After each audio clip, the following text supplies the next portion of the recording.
قل لا أجد فيما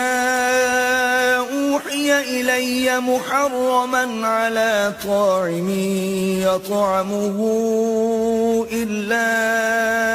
أن يكون ميتة أو دما مسفوحا أو لحم خنزير فإنه رجس أو فسقا أهل لغير الله به فمن اضطر غير باغ ولا عاد فإن ربك غفور رحيم۔ کہو کہ جو احکام مجھ پر نازل ہوئے ہیں میں ان میں کوئی چیز جسے کھانے والا کھائے حرام نہیں پاتا، بجز اس کے کہ وہ مرا ہوا جانور ہو یا بہتا لہو یا سور کا گوشت، کہ یہ سب ناپاک ہیں، یا کوئی گناہ کی چیز ہو کہ اس پر اللہ کے سوا کسی اور کا نام لیا گیا ہو۔ اور اگر کوئی مجبور ہو جائے لیکن نہ تو نافرمانی کرے اور نہ حد سے باہر نکل جائے تو تمہارا پروردگار بخشنے والا مہربان ہے۔